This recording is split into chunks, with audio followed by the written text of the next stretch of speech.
Clip number 116 قرآن پاک کی سورہ آل عمران کی آیت نمبر 50 سے لے کر 53 تک کی تلاوت، ترجمہ، تفسیر قرآن صراط الجنان سنیں گے۔ بسم اللہ الرحمن الرحیم۔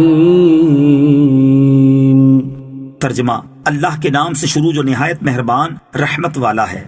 وَمُصَدِّقًا لِمَا بَيْنَ يَدَيَّ مِنَ التَّوْرَاةِ وَلِأُحِلَّ لَكُمْ بَعْضَ الَّذِي حُرِّمَ عَلَيْكُمْ وَجِئْتُكُمْ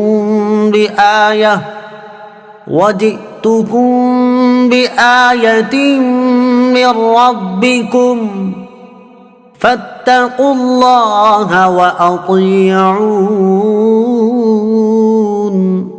ترجمہ، اور مجھ سے پہلے جو توریت کتاب ہے اس کی تصدیق کرنے والا بن کر آیا ہوں، اور اس لیے کہ تمہارے لیے کچھ وہ چیزیں حلال کر دوں جو تم پر حرام کی گئی تھی، اور میں تمہارے پاس تمہارے رب کی طرف سے نشانی لے کر آیا ہوں، تو اللہ سے ڈرو اور میری اطاعت کرو۔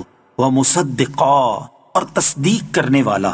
حضرت عیسیٰ علیہ السلام توریت کی کتاب اللہ اور حق ہونے کی تصدیق کے لیے بھی تشریف لائے تھے، اور اس کے بعض احکام کو منسوخ فرمانے بھی۔ چنانچہ بعض وہ چیزیں جو شریعت موسیٰ علیہ السلام میں حرام تھی، جیسے اونٹ کا گوشت اور کچھ پرندے، تو آپ علیہ السلام نے انہیں حلال فرما دیا۔ آیت سے معلوم ہوا کہ انبیاء کرام علیہ السلام اذن خداوندی سے حلال و حرام فرمانے کے مختار ہیں، کیونکہ آپ علیہ السلام نے فرمایا کہ میں حلال کرتا ہوں۔ حلال و حرام کرنے کی نسبت انبیاء کرام علیہ السلام کی طرف اور بھی کئی جگہوں پر کی گئی ہے۔ چنانچہ نبی کریم علیہ السلام کے بارے میں سورہ اعراف آیت نمبر 157 میں یہی نسبت موجود ہے۔ اس کی مزید تفصیل جاننے کے لیے فتاوی رضویہ کی 30ویں جلد میں موجود اعلیٰ حضرت امام احمد رضا خان علیہ رحمت الرحمان کی کتاب الامن والعلا کا مطالعہ فرمائیں۔ ان اللہ ربی وربکم فاعبدوہ ھذا صراط مستقیم۔ ترجمہ، بے شک اللہ میرا اور تمہارا سب کا رب ہے، تو اسی کی عبادت کرو، یہی سیدھا راستہ ہے۔ ان اللہ ربی وربکم، بے شک اللہ میرا اور تمہارا سب کا رب ہے۔ حضرت عیسیٰ علیہ السلام کا یہ فرمانا اپنی عبدیت یعنی بندہ ہونے کا اقرار اور اپنی ربوبیت یعنی رب ہونے کا انکار ہے۔ اس میں عیسائیوں کا رد ہے۔ گویا فرمایا کہ میں اتنی قدرتوں اور علم کے باوجود بھی خدا نہیں بلکہ خدا کا بندہ ہوں۔ اس سے معلوم ہوا کہ انبیاء و اولیاء کے معجزات یا کرامات ماننا شرک نہیں، اور اس سے یہ لازم نہیں آتا کہ ہم نے انہیں رب مان لیا۔ اس سے مسلمانوں کو مشرک کہنے والوں کو عبرت پکڑنی چاہیے۔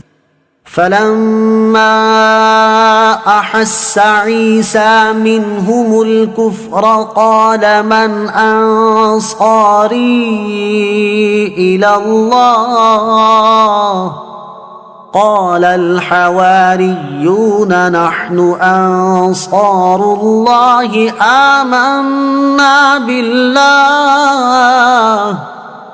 واشہد بأننا مسلمون ربنا آمنا بما انزلت واتبعنا الرسول فاکتبنا مع الشاہدین۔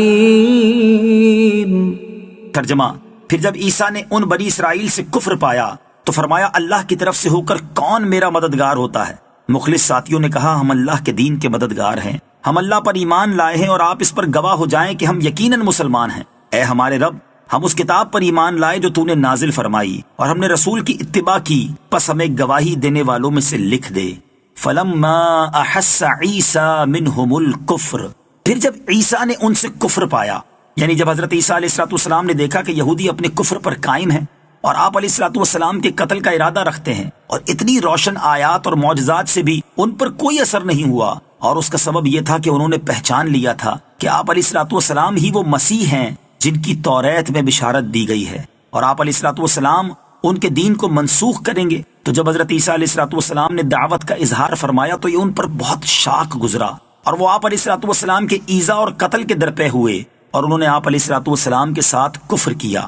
آپ علیہ السلام نے اس وقت فرمایا کہ کون ہے جو اللہ عز و جل کی طرف ہو کر میرا مددگار بنے؟ اس پر حواریوں نے آپ کی مدد کا وعدہ کیا۔ حواری وہ مخلصین ہیں جو حضرت عیسیٰ علیہ السلام کے دین کے مددگار تھے اور آپ پر اول ایمان لائے۔ یہ 12 اشخاص تھے۔ اس سے معلوم ہوا کہ بوقت مصیبت اللہ عز و جل کے بندوں سے مدد مانگنا سنت پیغمبر ہے۔